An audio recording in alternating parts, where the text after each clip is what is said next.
आज कैंप का तीसरा दिन जो जहाँ मैं हूँ इस टाइम चित्तौड़गढ़ में, और चित्तौड़गढ़ आज हम निकलेंगे फोर्ट घूमने। सो गाइस अभी सुबह के 7 बज रहे हैं और मैं हूँ बिल्कुल रेडी, और 2 लोग मेरे साथ जो आए हैं वो भी हो चुके हैं रेडी। अब वो बस अब निकलने वाले चित्तौड़गढ़। अभी सुबह का चाय पीते हैं और उसके बाद चलते हैं चित्तौड़गढ़। सो गाइस आपको ड्रोन शॉट कुछ लिया हो और ड्रोन शॉट अब देखना, बताना कमेंट में कि कैसा लगा।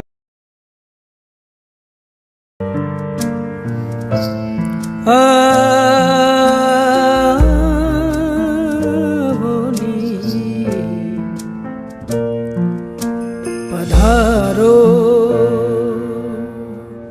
मारे दे, पधारो मारे दे, केसरिया बालम आवो नी, पधारो मारे दे। दिल्ली से 392 मील और उदयपुर से 72 मील दूर, समुद्र की सतह से 1850 फीट ऊंचा चित्तौड़गढ़। प्राचीन काल में यह क्षेत्र प्रागवाट और फिर मेदपाट कहा जाता था। मौर्यों के पतन के बाद भी यहाँ उन्हीं की एक प्रशाखा का आधिपत्य रहा था। राज टिल्ला एक मौर्यकालीन स्मृति चिन्ह। कहते हैं बप्पा रावल का राज तिलक यहीं किया गया था। चित्रांगद मौर्य का स्मारक चित्रांग तड़ाक, तटबंध की रथिकाओं में विभिन्न देवताओं की सुंदर उत्कीर्णित मूर्तियाँ। जो अपने सूर्य भगवान के रथ के अंदर 7 घोड़े था, इसी प्रकार से 7 ईयर रखे जाते। अच्छा, वो शुभ माना जाता था। शुभ माना जाता। अच्छा, देखिए एंट्री से आए फोर्ट के अंदर, आप किले का बाउंड्री देखा आपने, पूरी पहाड़ी के चारों तरफ 13 किलोमीटर का बाउंड्री वॉल बना हुआ है। बाउंड्री के अंदर जो किला बसा हुआ है, ये पूरा 700 एकड़ में फैला हुआ है। 700 एकड़ 700 को मिलती है। गुप्तकालीन स्थापत्य और शिल्प उनके शासन के अवशिष्ट प्रमाण चिन्ह हैं। प्रतिहारों के खंडित साम्राज्य के एक भाग पर गुर्जर प्रदेश से आए बप्पा रावल गुहिल ने मेवाड़ राज्य की नींव 6ठी या 8वीं शताब्दी में डाली और 10वीं शताब्दी में रावल कुम्मर ने राज्य का विस्तार किया। राजधानी को नागदा से हटा प्राग ऐतिहासिक नगर आहड़ या आठपुर में ले आया। तभी से गुहिलोतों को आहड़िया भी कहा जाने लगा। 1160 ईस्वी रावल करण सिंह सिंहासन पर था। दुर्ग को नई राजधानी का नया स्वरूप दिया गया। 500 फीट की ऊंचाई पर जाते सूरजपोल के रास्ते को पत्थरों से पाटा गया।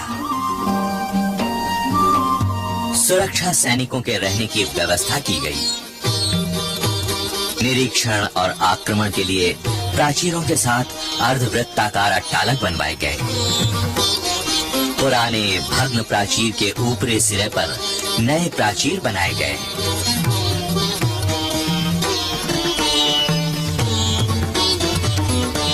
अब ये दुर्ग दोहरे प्राचीरों से सुरक्षित हो गया।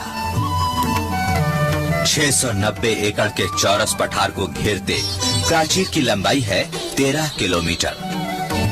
चारों ओर सुदृढ़ चौड़ा परकोटा बना हुआ है सैनिकों के लिए। यहाँ से सैनिक विविध प्रकार के आयुध से आक्रमण कर सकते थे। जगह जगह कक्ष बनवाए गए थे। रावल समर सिंह के शासन में जैन धर्म को प्रश्रय मिला और चित्तौड़ जैन धर्मावलंबी श्रावकों, साधकों, शिल्पियों, विद्वानों के सम्मेलन का एक जीवंत केंद्र बन गया, एक पावन तपोभूमि।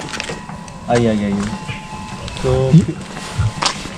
ये बना है 12वीं सेंचुरी के अंदर। अच्छा, 12th सेंचुरी के अंदर। इसमें कितना सीढ़ी? 57 स्टेप है, 75 इसका हाइट बना हुआ, और जो सामने एक खंडर जो महारावल समर सिंह का दत्तक पुत्र था रतन सिंह। पटवी राजकुमार रतन सिंह ने इस प्राचीन भवन को अपना निजी आवासीय भवन बनाया, कहलाया रतन महल। ने चित्तौड़ पर चढ़ाई की। उसकी सेना ने 8 महीने तक किले की दीवार को मजनीकों से तोड़ने का अथक प्रयास किया। जब कोई सफलता मिलती नहीं दिखी तो अलाउद्दीन ने छल से काम लिया। उसने रतन सिंह के पास संदेशा भेजा, हमसे दोस्ती कर लो, बस एक बार पद्मिनी को दिखा दो, हम वापस चले जाएंगे।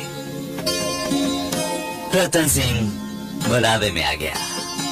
उसने पद्मिनी की छवि को आईने में दिखलाना मंजूर कर लिया। शर्त रखी कि अलाउद्दीन जल महल की सीढ़ी से आईने में पद्मिनी को देखेगा।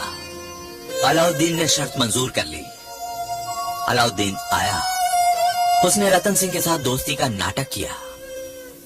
शिष्टाचार निभाने रतन सिंह अतिथि को छोड़ने मुख्य द्वार तक बाहर आया और वहीं छुपे अलाउद्दीन के सैनिकों ने रतन सिंह को बंदी बना लिया।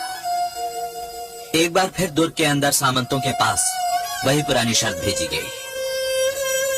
संकट के ऐसे विकट समय में रानी पद्मिनी की रक्षा के लिए मेवाड़ के दो युवा वीर बादल और गोरा सामने आए। उन्होंने बंदी महारावल रतन सिंह को मुक्त तो करा लिया, मगर अन्य मेवाड़ी वीरों के चढ़ानी पड़ी। स्मृति चिन्ह गोरा बादल का महल। मर्यादा की ही रक्षा में सिसोदा का राणा लक्ष्मण सिंह अपने 6 पुत्रों सहित यहाँ मारा गया। लोक कथा की अनुपम सुंदरी पद्मिनी को अग्नि प्रवेश करना पड़ा। अलाउद्दीन ने अपने बेटे खिजर खान को यहाँ की सूबेदारी दे दी। नया नाम रखा गया खिजराबाद। सन 1326 ईस्वी में राणा लक्ष्मण सिंह के भतीजे हमीर सिंह ने खिजर खान के आदमियों से चित्तौड़ का किला छीन लिया और तभी से मेवाड़ पर सिसोदा के राणाओं का अधिकार हो गया। मेवाड़ का प्राचीन गौरव पुनः स्थापित हुआ सन 1433 ईस्वी में, जब महाराणा मोकल की मृत्यु के बाद उनका सबसे छोटा बेटा कुंभकर्ण गद्दी पर बैठा।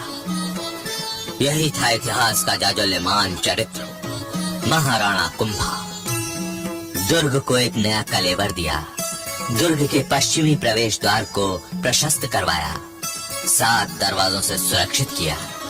प्रथम प्रवेश द्वार पाड़न पोल या पटवन पोल, दूसरा द्वार भैरवदास सोलंकी के नाम पर बना भैरव पोल, तीसरा द्वार हनुमान पोल, बुर्जों से पूरी तरह सुरक्षित। चौथा द्वार गणेश पोल, उठता मुड़ता हुआ रास्ता ले जाता है लक्ष्मण पोल की ओर और इसके ऊपर है जोड़न पोल, और ये रास्ता आगे जाता है श्री राम पोल की ओर।